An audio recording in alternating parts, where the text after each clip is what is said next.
welcome to the DNVR Avalanche Podcast presented by DraftKings Sportsbook. Use code DNVR when you sign up for a new account to get amazing odds boosts every single day. Rudo, Megan, AJ coming to you live as we are an off day for the Colorado Avalanche. I guess not a full off day. They are practicing, so there is that at least, but no game today. What's up, Allie? How's life? You enjoying it? We're going to get a little bit into draft, at least conceptually, here for the Colorado Avalanche. So I guess the only appropriate place to start, should the Avs even keep this first round pick, or should they be looking to move it in the offseason / on draft day? What do you think? Has the ship sailed? I don't think the ship has sailed necessarily. Well, let's just theoretically say that they're back in the Stanley Cup final mid-June. Mm-hmm. Okay, so they win they're in the Stanley Cup final. Well, I guess we can just assume they win it if they're there. YOLO. Whatever. It goes a full 7 games. The draft is the 28th, we said, of June. You get 3 days off, basically. Yeah. So you finish the Stanley Cup final. You've won or lost. You had the parade. The next day, you go to the draft. Have you had time to figure it out yet? Like, I don't even know. I don't know. I think that would be tough. To turn around and make use of the first round pick as a trade asset in that tight of a window. Not saying it can't be done. Obviously, they could be preparing for it and having those conversations during the Cup final, but it would be tough, I think, just to have that kind of window. And what do they use it on? What do they target? What do they need? Because now we're talking about next year's roster, not this year's roster. Now we're next year's roster. What do you think of Alex Newhook? You don't have JT Compher. You don't have Evan Rodriguez. You don't know what the contracts for Bowen Byram and Alex Newhook look like yet. You're going to try and have extension talks with Devon Taves for the first time. Like,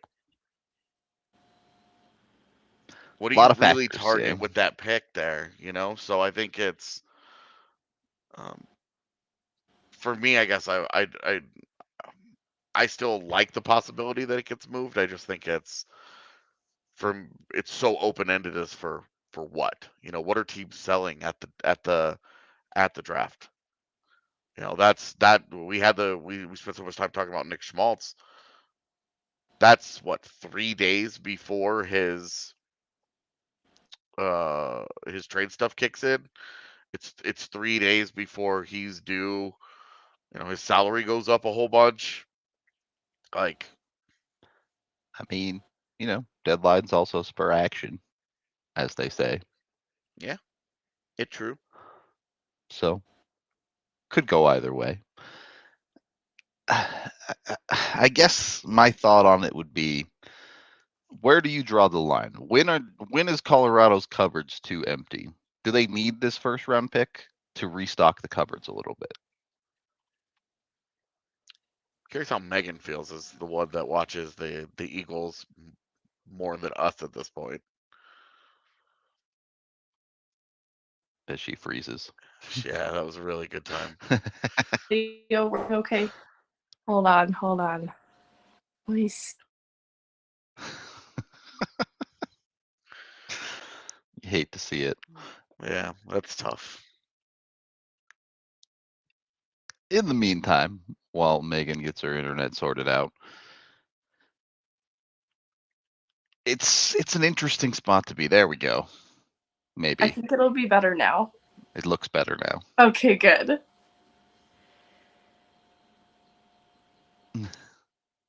So, Megan, are the Avs cupboards too empty? Do they need this first round prospect to restore the cupboards a little bit, or can they afford to keep shipping assets out for current NHL quality? It's tough to say because what's sitting in the cupboards hasn't realized its potential quite yet. Like, even if we look at who might be the closest to being an NHL regular, it's probably someone between Olausson and Foudy. And even between those two players, I still have them a year out from being NHL ready. And what makes that a little difficult to evaluate is, of those two, Olausson's one of the only first round, and Foudy's that third round. So like it begs the question too of what are the development pathways capable of with their picks. So let's say they keep this first 2023. They have a pretty good track record with their first round picks that it could be someone who is on a faster timeline to becoming an NHL regular than maybe what they have seen in recent times. Because right now, the track record has been either they pop off pretty immediately like a Byram or a Newhook, or they take some time and fail to launch like a Cal, a Bowers, or an Olausson or a Foudy. And I think that's what makes it a difficult conversation is there are still prospects here in Raanta and Olausson and Foudy, and to a different extent a Myers, that they haven't moved on from. And that is what is true of this most recent deadline. But it's still uncertain what they are to become. And that's why I still feel a little bit uncomfortable parting with any future assets in any and all situations, because they have a lot of proving themselves to do with the current batch in the cupboards. And it is pretty limited in nature, in my opinion, especially defensively. That's a really interesting part of the conversation. It's Chris Romaine really far down the line, Sean Barron's in the immediate, and even still, we're looking at maybe a full year in the American League before he is looking at the NHL himself. And then there's this weird in-between with Wyatt Ahmet and Ryan Merkley and David Ferrance. I don't know that they have NHL upside. It's just a really...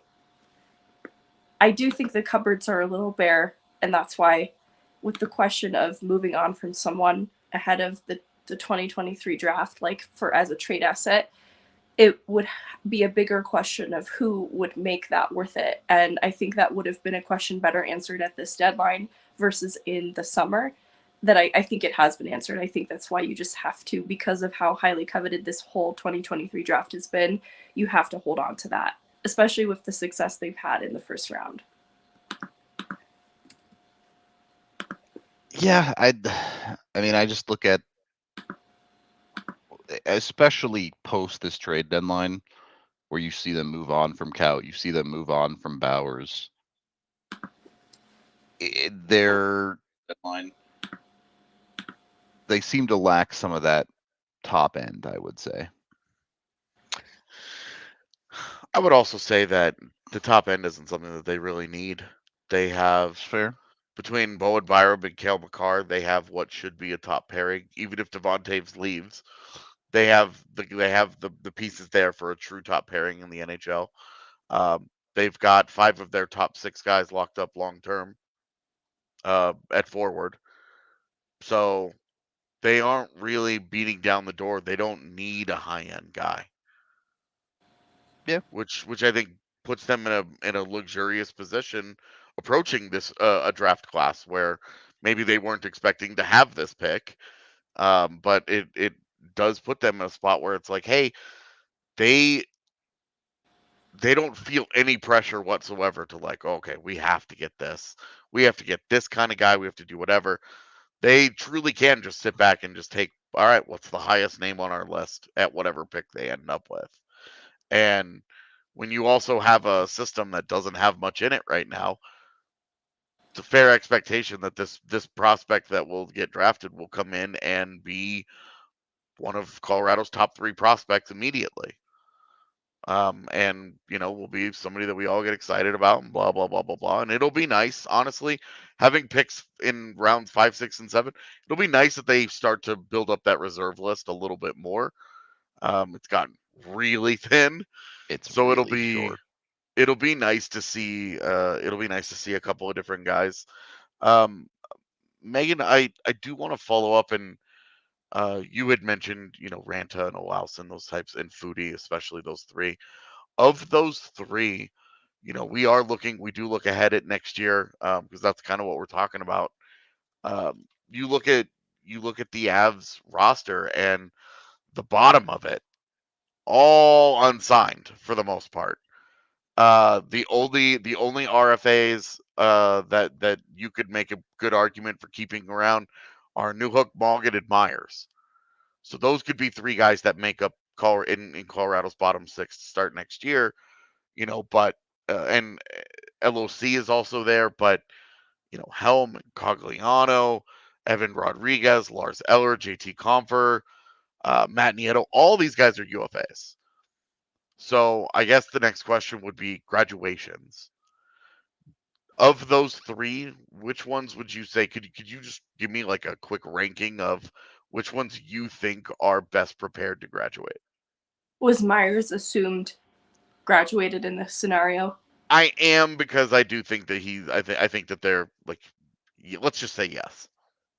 Because I always feel like I speak so highly of the prospects, but I get nervous when it comes to co-signing their graduation, because Yeah. of those three, I think it's Foudy that graduates the soonest. And Raanta is a close second, but I don't think they've been really impressed with his NHL caliber showings to trust him. Like, I think that he could eat some NHL minutes presently, but I don't think they've been comfortable with him defensively. And that would remain an area that I think they keep him on such a short leash. Olauson's tough because he progresses, I think, really gradually. It's not that he doesn't move forward at all. And he relies on consistency, like in his utilization, which can sometimes trouble him. And I think he's gotten more of that with the Eagles, but it's been also a whirlwind down in Loveland or up in Loveland, depending on how you look at it. That has been something that not everyone has had the benefit of. And his debut was cut short because of Evan Rodriguez getting injured. He was already going to be kept on such a short leash that we didn't really get to see that. And I'm curious then what the front office view of Olauson truly is if they haven't gotten to see him in that place. He hasn't quite popped off at the American League level is what I'm getting at. Neither has Sampo Raanta, though Raanta has played better along someone like a Galchenyuk. People have written to me out of concern that Olauson hasn't quite jumped off the page at them. And I don't think it's because he's taken any steps backwards. It just hasn't been a big leap forward this year. Foudy continues to be highly productive, trending in the right direction. His progress is so much more visible that I think it does catch the attention of the front office. Would Keep would in it mind, also be fair to say that Foudy had the best NHL showing this year of those three? I think he was rewarded too with more games, even though there were definitely obvious shortcomings because of this. for context here with Olauson, I do want to say that dude's in his first year in the AHL compared to Aranta, who's in his third now. Third? Second full, I believe. Second full. Yeah, you're right. But nonetheless, Olauson also significantly younger than Ranta and Foudy to a lesser extent. Just throwing it out there that Olauson's past still has a good more bit of track on it than the other two. But I agree. I think Foudy has established himself at the top of that food chain by a pretty good margin. I do think it's funny. We also forget how young Jean-Luc Foudy still is. He's only a couple older than Olauson. Jean-Luc Foudy's 20 years old. Oscar Olauson's also 20. Like, and they are both, yeah. They are both young, but because Foudy has been in the AHL since being drafted, it does feel like he's like 22 years old. Yep. Because he's been in, this is his third AHL season.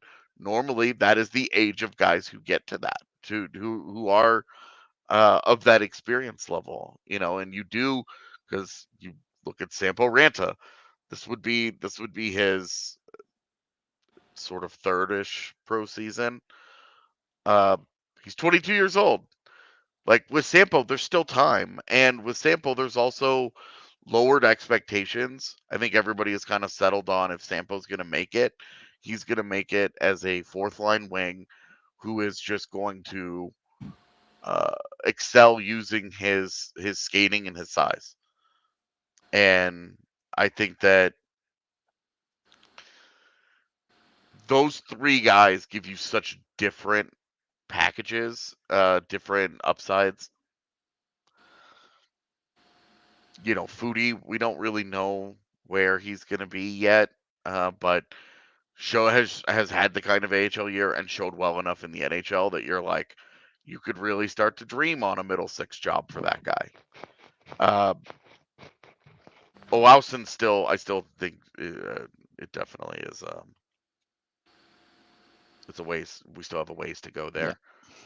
So it's it's still tough to see. Hey, is he going to live up to that kind of Andre Burakovsky-esque potential that we saw in him when he was drafted? So we'll see. But I did want to kind of start our I said it was our unofficial start to draft coverage. I felt like what's in the system is a good start. I asked Wade Weinstein at development camp how he approaches the draft, and he confirmed or said that it is to draft the best available player and not out of positional need. So that is probably true of a lot of organizations, but that is how the latest head of director of amateur scouting views it. Just looking ahead, that even though they are defensively depleted, they probably are giving consideration to that, but they're not going to draft solely for a defenseman because of that reason. I do want to get more into that conversation. First, two things. One, as the chat has talked about, as we've seen swirling of late, Nikolai Kovalenko, potential dark horse for immediate graduation, and if not this coming year, maybe the next. It would have to be the next, and it would be NHL or bust. A guy coming over in the middle of his career like that, in the heart of his prime, is not messing around in the AHL, like putting the work in. He's either the Avalanche are either guaranteeing him an NHL job and saying you'll be on the NHL team. That's our plan. That's what you'll be doing, and bringing him over and putting him in the NHL, in which he will stay and he will be a little wrecking ball, and we'll see how he does. There's no way that guy's playing in the AHL for the Avs. Okay. I think there's no chance at it. If they try and play hardball with that, I would assume he just stays, because that's not he's got a very cushy position over there. He makes good money, gets good minutes. He's got a real role. If they want him to come over, it's gonna have to be a legitimate. Hey, we're gonna give you a job. And boy, I tell you, putting that guy on the opposite side of Logan O'Connor on a fourth line. Just something interesting to keep an eye on as far as the Avs prospect depth, because Kovalenko for the last couple of years had kind of been in this bubble of like, well, if he wants to come over, he's super interesting, but don't know. Now it seems like there's at least some potential interest there for an NHL job. Beyond that, we are brought to you by DraftKings Sportsbook. You can use code DNVR when you sign up for a new account to get amazing odds boosts every single day. And when you're a new account, you bet $5, you get $200 in free bets. You don't even have to get the bet correct. You just go out, make the bet, and you get it to play around with. You can go bet on whatever you want, whether it be Jean-Luc Foudy to score his first goal when he gets called up. You can bet on the Colorado Eagles as well. You can bet on AHL games if that's your thing. You can bet on the KHL games if you want to bet on Kovalenko's team. They got pretty much every hockey league under the sun as an option for you to bet on with DraftKings. So they got you fully covered there. Tons of other stuff you can bet on, whether it's through same game parlays or taking multiple bets, going in on some nonsense. It's all options when it comes to DraftKings. So go check them out. Go have a little bit of fun. Make sure you get your bets in. You must be 21 or older. Colorado only. Other terms, restrictions, and conditions apply. You can see the show notes down below for details. If you have a gambling problem, you can call 1-800-522-4700, and it's void in Ohio. Also brought to you by the delicious people over at Illegal Pete's. They they just make delicious burritos. I feel like this read is not a complicated one. Do you like food? Do you like burritos? Then you're going to like Illegal Pete's. It's just that simple. There's one just a couple of blocks from the DNVR bar. You can pregame there, then you can come down to the bar to enjoy the game, do stuff like that. Pete's is doing happy hour from 3 to 6 p.m. as well, so you can get some very affordable drinks. And for the entire month of March, Illegal Pete's will be donating $1 to Youth on Record for every vodka fresh press sold. So stop by for happy hour, get yourself a vodka fresh press. There's 10 different locations here in Colorado, and that then you get to know your money's going to, supporting Colorado's next big star. So jump on that with Illegal Pete's, your go-to spot for burritos, buddies, and beer. Second period of the DNVR Avalanche podcast presented by DraftKings Sportsbook. Now, Megan, I know you just said Wade has no interest in targeting for position necessarily at the draft, but you take a look at the Avs cupboards and sure, Chris Romaine exists. We'll see what happens there. We'll see if he develops into something. But the reality is you have Sean Behrens as a genuine defensive prospect, and then you have a question mark in what is Ryan Merkley, and that is the end of the list for bona fide defensive prospects right now. Can I interject with a quick question? Mm-hmm. How have we felt about Merkley so far? I took a big deep sigh in because I have not gotten a chance to really dig into this. He makes his debut. He gets injured. It's a quick injury. He recovers pretty quickly. He returns back to the lineup. Eagles are going through chaos right now. They're not well. Like PTO after PTO. They lose Bowers and Kaut, which hurts them. They've lost Megna. They've lost McDonald. They've lost Sharavalov. They lost Rob Hamilton. Eagles are in duress. They're pulling it together. Like Mikhail Maltsev's been hurt this whole time. Goaltenders are being cycled in and out. Honestly, it hasn't affected them too much. Like they've been able to just kind of rotate who would have ordinarily started there anyway, so it hasn't been the biggest disruption. But even just defensively, like David Ferran's had something. He was missing for a little bit there. They've had a rotation then of injuries throughout them, and Josh Jacobs. And as a result, I'm bringing this back to Merkley because I haven't watched recently to key in on Merkley since he came back from his injury, but it was really bad when he was first dropped in.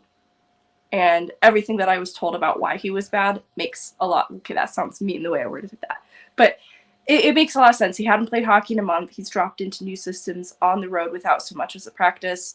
And he's playing alongside Keaton Middleton, who in this stretch specifically also wasn't playing some of his best hockey. And he's usually someone you look to be reliable defensively. So this is a pairing. They're both not really playing well. Merkley, his issues specifically were being outbodied. Physically, he just was not winning any battles. He was getting run over. And as a result, too, he was making a lot of mental lapses in the defensive zone. And he looked lost in space, like he was out of position. But I think it was genuinely because he was playing a little fearfully. And I've talked about that, though, so I don't want to sound like a broken record. So for Merkley, I think the offensive flashes are starting to trickle in, especially because he is getting utilized on the Eagles' power play. And that's definitely been a plus. But beyond that, haven't been able to dig back in since he came back from his injury to see if he's improved defensively. Still a big question mark then. Yeah. Question mark. When we talk about Wyatt Amott, when he got here, we'll see how it goes. Thoughts on where he is? I still don't know what to make of his ceiling and try to project an upside. Like, in looking at his debut at the end of his college season last year through now, you probably could have wondered if he even had a place in the American League right off the bat. Now, if you'd asked me, I would have said absolutely give him a chance. And he really started to stabilize in the Calder Cup playoffs because a lot of players went down in that time, so he was getting looks on the PK. And then coming into this year, given all the injuries, he started with an injury of his own out of camp, but since he's returned to health, has been able to play pretty consistently. And because of all the other injuries and chaos in the Eagles defensive group, he's actually stepped into a bigger role. He honestly gets moved throughout the pairings quite a bit. Like, I wouldn't bill him as a bottom pairing guy. He is pretty standard second pairing. I don't know if he's ever played the top pairing just because Brad Hunt, England, and Middleton have been there throughout this year. But he has become a reliable penalty killer and everything you could ask for in a stay-at-home defenseman. Originally the concern might have been size. He's just a little bit undersized, but he's incredibly hefty, and so the physicality hasn't been an issue with him. He definitely plays a lot bigger than he seems. And he makes very few mistakes. There are a lot of things that I like about Wyatt Ommett's game. There have been moments I've talked about on Twitter specifically where he is the player that is sent out in like when you're down a man situations or in the final seconds of a close game, because he is trusted there. He plays with a lot of heart and he manages to make things happen when you least expect it defensively. Like, he comes up with important blocks even when he's missing a stick in those final moments that really impress you, the heart that he plays with. I'll say I've been converted into believing that as a call up, as like he could be a 7, 8, 9 guy for them next year. I think I'm there. I think his rookie tournament was compelling for each of us. Well, and for sure, and I think that I've seen more puck moving in the AHL level that it's not going to generate points. He's got like 14 points this year in the AHL. Like, be realistic about who he is and all, but I do think that his in zone defense continues to impress me, and just his ability to make simple decisions. It's an easy first pass. It's just the right decision. The system looks like it looks like it fits him. He looks like he's comfortable understanding his role and knowing that he's a guy that he's not going to try any stretch passes here. So I do like how he's progressing. I do want to also touch on kind of, I know Chad has mentioned it, but Sean Behrens, we kind of expect this is his last year of college hockey. Somebody wanted to know why not, the New Jersey is dropping Luke Hughes onto their roster. Yeah, if we saw Behrens outplay Hughes at WJCs. Well, Behrens' biggest obstacle is that his NHL team is a lot better defensively than Luke Hughes is. Because which player do you replace in your lineup for Sean Behrens? A guy that has never played 1 second of pro hockey. You're in a Stanley Cup playoff and you're trying to defend your championship. Which Avs defenseman do you remove for Sean Behrens? Yeah, I don't see it happening in the immediate at all. I mean, barring like injury craziness or whatever, but would any of us even do it? I mean, would any of us even? Nope. I wouldn't recommend it for Luke Hughes for the same reason I wouldn't recommend it for Sean Behrens. The difference in pace and physicality from the NCAA to the NHL is such a big jump. And I know Cale Makar did it more or less, but not everybody's Cale Makar. Well, and Cale Makar did do it and ruled, which hadn't really has no track record of happening. Yep. It hasn't really happened since either.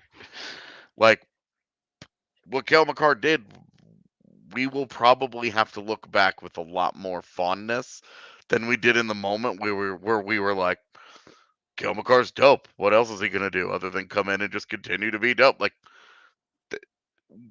he's a unicorn for a reason, right? And that is a tough bar. So The I thing also is, I also think Sean Barron's playing every night for the Eagles during their yeah, postseason run. exactly. He will be in the lineup. He will be given big minutes. There is an obvious opening there for him. You go and just let him do his thing. You're going to have to burn a year of his ELC to get him to sign because that's just standard with college prospects now. High end college guys, that's just how it works. Um, for me, I just let him go play with the Eagles, and then you'll see however he does, and we'll see what he looks like, and we can they can plan for him as part of next year in next year in the organization wherever he's going to be. That's if he goes to the Eagles and balls out, then you're like, all right, maybe this dude makes the lineup in Yeah. training camp the next year. But Yeah. there's just no reason to rush that decision, given where the Avs are as an organization, especially if you check out the footage. Sure seems like EJ is doing a whole lot better of a timeline than we originally thought. Bednar even kind of smirked when he was asked about EJ. Like, he knew none of us were expecting him to even be on the ice at this time. He's skating pretty good for a guy who broke his ankle 3 weeks ago. Put it that way. Is EJ's body going through like a Benjamin Button-esque career trajectory where early in his career he would just continue to get hurt and then he was just hurt, and now later in his career he gets hurt and he turns into the Bionic Man. He's just healing at such a rapid rate, like he's got Wolverine's superpower, like his healing factor. Like, what's going on here? Just now hitting his prime. Yeah, like it's so strange to see. Of all, like, Eric Johnson getting hurt was like, all right, it's par for the course. But Eric Johnson being the one guy to have like the super healing power process was not what I had on my bingo card of a year that nothing has gone right for Avalanche injuries. Yeah, definitely a weird one, to say the least. I know we don't know, or we're not going to get into, rather. I can say I don't have a very good look at the back end of the first round just yet. Some research that I still need to do. But yeah, we're not. I don't want to get into any specifics. We don't need to get into specific people. Today, forward, defenseman, goalie. What would you prefer the Avs to draft? Goalie, man. Draft a first round goalie. There's a couple of guys that are right on that borderline that you could have the conversation. Ultimately, I'm not so like hard up for it. Like, I'm not like they have to do this, but I'm like, look, you don't have a second or a third, okay? You can't sit around and think about, well, what's our draft value? You get to draft one prospect in the top, like, 100, basically. Yeah, I don't even know. When you get to their pick in the 5th round, you're like pick 130 or something. Yeah, right. You get to pick one prospect in the top 120. Okay, which is the one that you and then okay, you aren't going to get the top 20 guys. Who is the guy that you think is going to be a difference maker? If you have a second round grade on a goaltender, but you think he's going to be a starting goaltender, are you fine just drafting him 15 spots earlier than you have him on your board because you think he's going to be a starting goaltender versus drafting a forward that maybe is a second or third line wing for you someday? Like, isn't there at least a little bit of the conversation where because you don't have second and third round picks, you can't be like, well, we'll see how the board shakes out. And you talk yourself into all this like value stuff and you just say, screw it. We're taking a goaltender and and obviously he'd have to be a highly rated goalie. Like, I'm not saying you have a guy that's 62 on your board, take him at 27. I'm saying if you have a goalie in your top 40, I would seriously consider it. I guess my question would be, where does the organization stand with Justus Sanda and with Trent Miner, even to a lesser extent with Ivan Jigalov? is there room to make it work for another goalie prospect? Easily. Okay. I mean, Trent Miner's in the ECHL. Justus Ononen, we would hope we have an answer by the time their 2023 first round pick becomes relevant in your NHL conversation. You know what you've had in Justus Ononen. He's either come and gone, a la Spencer Martin or Calvin Pickard, or he's one of Colorado's goalies. And Zhigalov last year, you drafted the guy. He's Mr. Irrelevant. Yeah. He's the last pick of the draft. Like you're not gonna not draft a guy because that's your only other guy in the system. Like for me, there's a lot of room there. There's a lot of room there. All right, I want to get Megan's answer on this as well, but we are brought to you by Breckenridge Brewery, the official beer of DNVR. You can get yours 8 different kinds on tap down at the bar or anywhere in the United States. Use the Breck Beer Locator online to find it near you. They've got beer for everybody, so go check them out at breckbrew.com. Also brought to you by Bacchus and Shanker. Just hit 2 for a while if you want to get a hold of these guys. 222-2222 to give them a call today to set up a consultation. If you have a case, they will take it on for completely free, and they will not take payment until you win your case. So it costs you nothing until you get paid what you deserve to go join Bacchus and Shanker. Whether it's been a car accident or if it was a rideshare situation or at work where something happened where you were injured and not at fault and you think you are owed some money, Bacchus and Shanker can help you out. They've been doing it forever, over 25 years here in Colorado. And over that time, they've won over $1 billion for their clients. It's an obscene amount of money they are getting for everybody that deserves it. So give them a call today or go to coloradolaw.net to get a hold of Bacchus and Shanker and make sure you are making what you deserve off of your injury case. Third period of the DNVR Avalanche Podcast presented by DraftKings Sportsbook. Megan, is there a position you would prefer the Avs look at in the draft? I'm sort of using my own logic for why I would be in favor of a defenseman against myself for why I wouldn't also support a goaltender. And it comes down to the ability of my belief, at least, in the ability of the organization to develop either position. I do think that Colorado has sneakily done something really great for the goaltending position that is yet to be seen, and there's still a lot to be proven, and Justus Ononen will be at the forefront of that, depending on what he becomes. But because Foudy was ushered in only last year, this is his first full season working with Foudy, I think that's going to be an interesting part of the conversation in terms of what the Avs organization is able to do with goaltenders, because obviously any time spent with UC Parkala benefits goaltenders. They've had some pretty decent luck with this position, I think, in part because of who they have in Parkala and Foudy. However, for similar reasons, I'm leaning towards defensemen, and it's just because of what I've seen them able to do with the college free agent types, the veteran AHL journeyman types.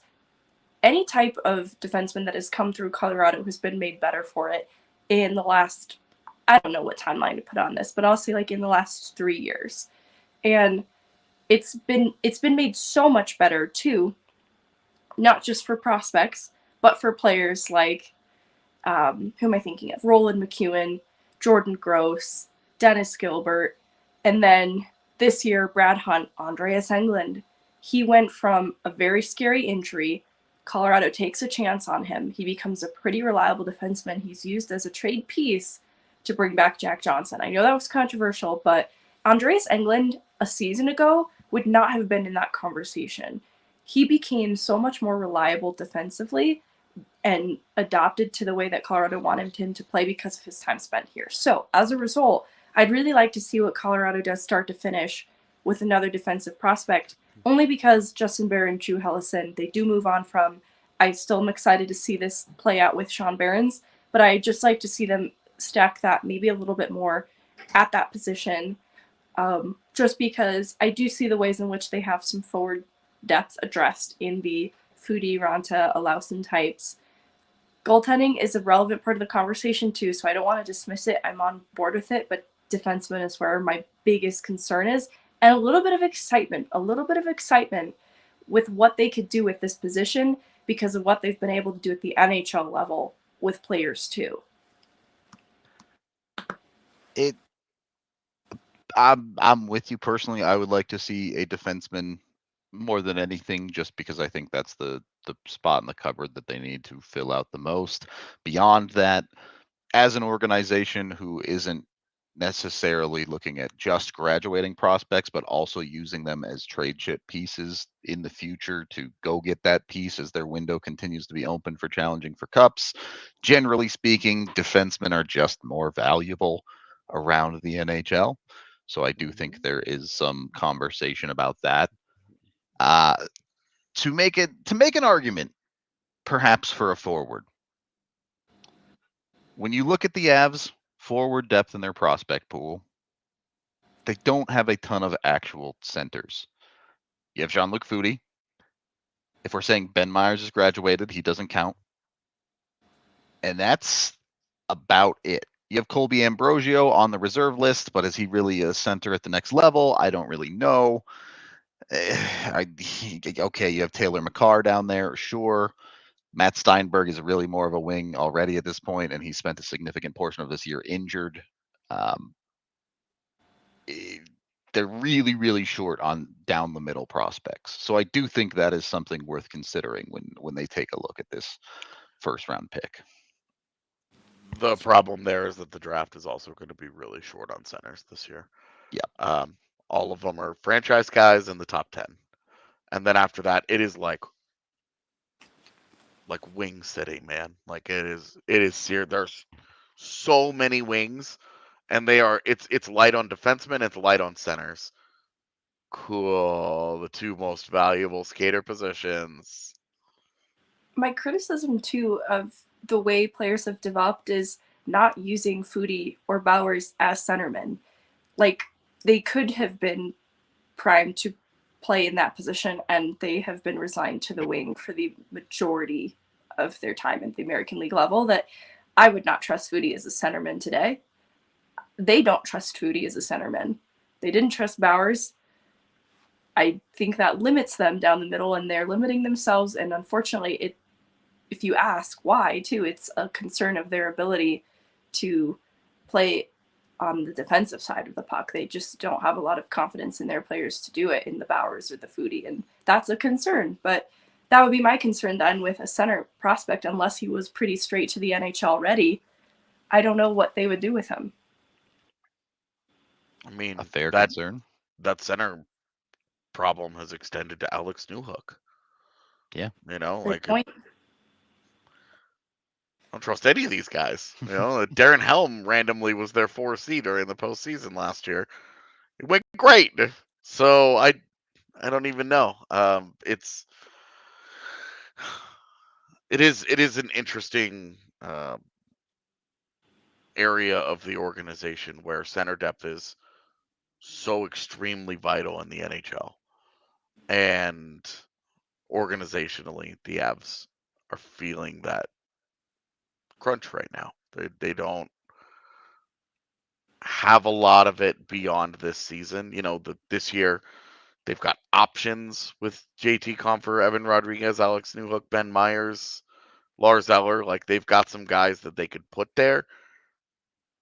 Compher obviously has had a career year. Lars Eller is a set and forget, you know, hard center with a proven track record, and Ben Myers has spent almost all of his time there. But it is interesting to look beyond this season. Organizationally, it's like the Avs have a lot of question marks just in the middle of their roster or in the middle of their organization. Not a lot of answers right now.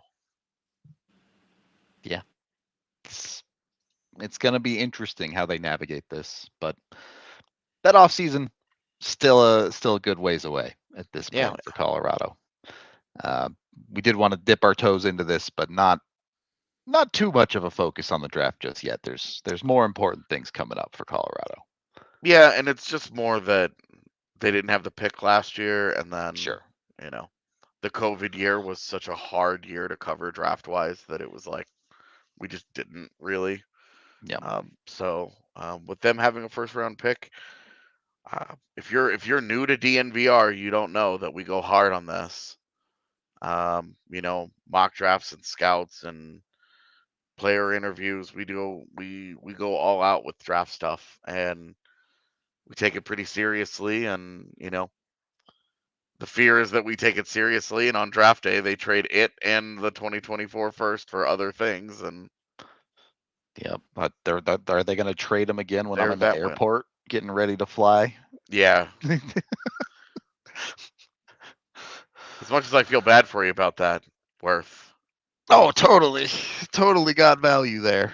Yeah, that was the Georgiev deal. Worth. No, it is going to be interesting. I am excited for us to actually get back into covering the draft. I have already talked to Will Scouch. Nice. We've already had that conversation, so I guess that answer would hopefully be yes if we can make the scheduling of it all work. I mean, but fun really, to share the knowledge with the All City folks too, because big draft for Arizona and Chicago. Yeah, not my pig, not my farm, Oh, totally. But yeah. So I've already talked to Will, and we've already, once it kind of dawned on me the other day, they still had the pick where it was like, oh, that means we're gonna need to start talking about this. Yeah. I don't think it'll be a main focus of our coverage for a while. Let's say let's say the Avs sweep somebody in the first round. Okay, whoever it is, get they a get in the week first round. off in the middle of the playoffs. Yeah, they get 3 or 4 days off in the middle of the postseason. We're talking about the draft on one of them. Like we just will. But that's where like we'll sneak it in on like these days in between things that are going on where there's not major news. Did you guys see Tony DeAngelo got 2 games for spearing Corey Perry in the nuts? Yep. Was that the most confusing moment where you were like, Corey Perry's had that coming for a really long time, but also now I'm rooting for Tony DeAngelo to do a thing? It's tough. It's tough to do for sure. A passing of the torch of the asshole of the league. Yeah. Yeah, 2 games. Less than Keandre Miller got for spitting.